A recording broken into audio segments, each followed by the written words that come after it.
अच्युतं केशवं कृष्णदामोदरं नाथनारायणं जानकीवल्लभं। कौन कहता है भगवान आते नहीं, कोई मीरा के जैसे बुलाते नहीं। अच्युतं केशवं कृष्णदामोदरं नाथ नारायणं जानकीवल्लभम्। हरे कृष्णा। ओम नमः शिवाय। प्रिय भक्तगणों, आज कार्तिक माह कृष्ण पक्ष की पंचमी तिथि है। आज गुरुवार का दिन भगवान श्री सत्यनारायण जी को समर्पित है। श्री सत्यनारायण जी की कथा को कार्तिक माह में नित्य नियम से सुनने मात्र से व्यक्ति भव सागर से पार हो जाता है तथा दुख दरिद्रता का नाश होता है, समस्त सुखों की प्राप्ति होती है। इस कथा को भगवान श्री विष्णु जी ने स्वयं नारद जी को सुनाया था और उन्होंने सभी दुखों से छुटकारा पाने, धन प्राप्ति तथा सुख समृद्धि के लिए इससे सुलभ साधन और कुछ नहीं बताया था। तो आज मैं सुना रही हूँ गुरुवार तथा पूर्णिमा में सुनी जाने वाली सबसे पुण्य फलदायी श्री सत्यनारायण भगवान की बड़ी ही दुर्लभ तथा पौराणिक कथा। तो आप सभी भक्तगण इस कथा को बड़ी श्रद्धा तथा प्रसन्न चित्त मन से सुनिएगा। ओम गंगणाधिपतये नमः। से बोलिए गणपति भगवान की जय, श्री सत्यनारायण भगवान की जय। कथा का पहला अध्याय। कथा इस प्रकार है। एक बार नारद जी भगवान श्री हरि विष्णु के पास जाते हैं और उनकी स्तुति करने लगे। यह देखकर श्री हरि विष्णु नारद जी से बोले, हे भक्त, आप किस प्रयोजन से यहाँ आए हैं तथा आपके मन में क्या है, मुझे बताइए। नारद जी बोले, प्रभु, मृत्यु लोक में अपने अपने पाप कर्मों द्वारा विभिन्न योनियों में जन्म लेने वाले जीव जंतु इंसान किसी न किसी प्रकार के दुख व शारीरिक मानसिक पीड़ा से ग्रस्त हैं। भगवान, इन सभी कष्टों व दुखों से मुक्ति पाने का कोई सरल उपाय बताइए, मैं सुनना चाहता हूँ। श्री हरि विष्णु ने कहा, हे वत्स, संसार के भले के लिए आपने बहुत अच्छी बात कही है, इसीलिए मैं आपको इसका उपाय बताऊंगा। इस व्रत को करने से व्यक्ति मोह माया से मुक्ति पालेगा। इसे सुनिए। अपने स्नेह के कारण मैं इसे कह रहा हूँ। विधि विधान से भगवान सत्यनारायण व्रत करके मनुष्य शीघ्र ही सुख समृद्धि प्राप्त कर मृत्यु के बाद परलोक में मोक्ष प्राप्त कर सकता है। भगवान विष्णु की बातें सुनकर नारद जी बोले, प्रभु, इस व्रत को करने का क्या फल मिलता है, इसका विधान क्या है तथा इस व्रत को किसने किया, यह सब विस्तार पूर्वक बताइए, मेरी सुनने की इच्छा है।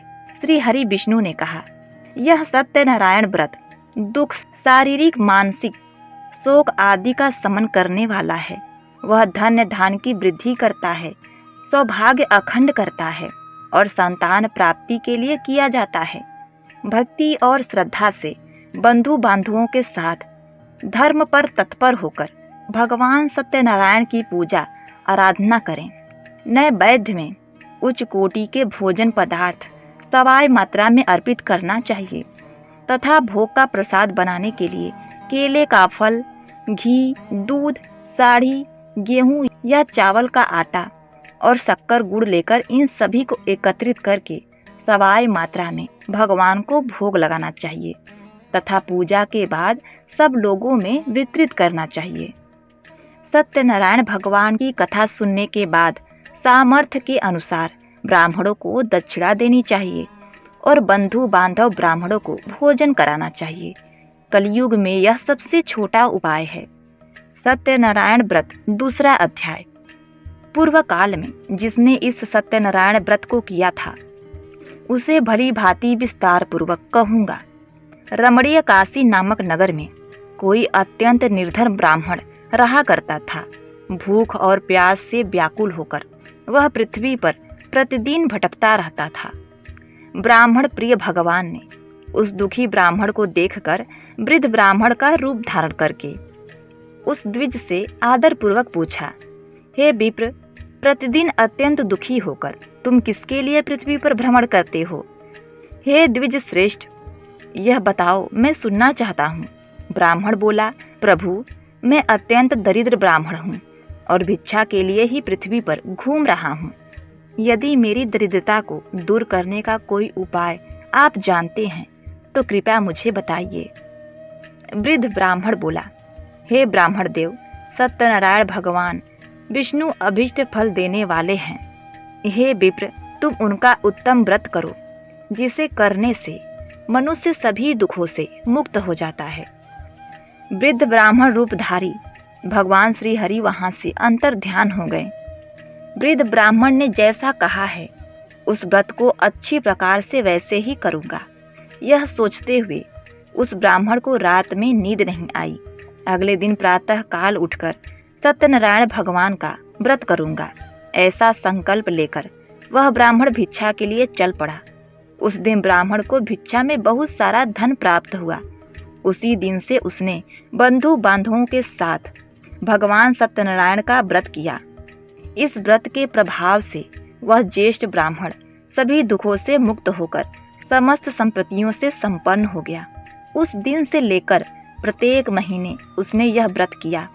इस प्रकार भगवान सत्यनारायण के इस व्रत को करके वह श्रेष्ठ ब्राह्मण सभी पापों से मुक्त हो गया और उसने दुर्लभ मोक्ष पद को प्राप्त किया। हे विप्र, पृथ्वी पर जो भी कोई मनुष्य श्री सत्यनारायण व्रत करेगा उसी समय उसके समस्त दुख नष्ट हो जाएंगे। हे ब्राह्मणों, इस प्रकार भगवान नारायण ने महात्मा नारद जी से कुछ कहा। मैंने यह सब आप लोगों से कह दिया, आगे अब और क्या कहूँ। हे मुनि, इस पृथ्वी पर उस ब्राह्मण से सुने हुए इस व्रत को जिसने किया, हम वह सब तुम्हें सुनाना चाहते हैं। उस व्रत पर हमारी श्रद्धा हो रही है। श्री सूत जी बोले, मुनियों, पृथ्वी पर जिसने यह व्रत किया उसे आप लोग सुने। एक बार द्विज श्रेष्ठ अपने धन संपत्ति के अनुसार बंधु बांधवों तथा परिजनों के साथ व्रत करने के लिए उद्यत हुआ। इसी बीच एक लकड़हारा वहां आया और लकड़ी बाहर रखकर उस ब्राह्मण के घर गया। प्यास से व्याकुल वह उस ब्राह्मण को व्रत करता हुआ देख प्रणाम करके बोला, प्रभु, आप यह क्या कर रहे हैं? इसके करने से किस फल की प्राप्ति होती है? विस्तार पूर्वक मुझे बताइए। विप्र ने कहा, यह सत्यनारायण भगवान का व्रत है जो सभी मनोरथों को प्रदान करने वाला है। उसी के प्रभाव से मुझे यह महान धन धान आदि प्राप्त हुआ है। जल पीकर तथा प्रसाद ग्रहण करके वह नगर चला गया। सत्यनारायण देव के लिए मन में ऐसा सोचने लगा, आज लकड़ी बेचने से जो धन प्राप्त होगा उसी धन से भगवान सत्यनारायण का श्रेष्ठ व्रत करूंगा। इस प्रकार मन में चिंतन करता हुआ लकड़ी को मस्तक पर रखकर उस सुंदर नगर में गया जहां धन संपन्न लोग रहते थे। उस दिन उसने लकड़ी का 2 गुना मूल्य प्राप्त किया। इसके बाद प्रसन्न हृदय होकर वह पके हुए केले का फल, शक्कर, घी, दूध और गेहूं सवाई मात्रा में लेकर अपने घर आया। तत्पश्चात उसने अपने बांधुओं को बुलाकर विधि विधान से श्री भगवान सत्यनारायण का व्रत किया। उस व्रत के प्रभाव से वह धन पुत्र से संपन्न हो गया और लोक में उसके सुखों का उपयोग का अंत, और इस लोक में उसने अनेक सुखों का उपभोग कर अंत में सत्यपुर अर्थात वैकुंठ चला गया। सत्यनारायण व्रत 3रा अध्याय। श्री सूत जी बोले, श्रेष्ठ मुनियों, अब मैं पुनः आगे की कथा कहूँगा, आप लोग सुने। प्राचीन काल में उल्का मुख नामक एक राजा था। वह जितेंद्रिय, सत्यवादी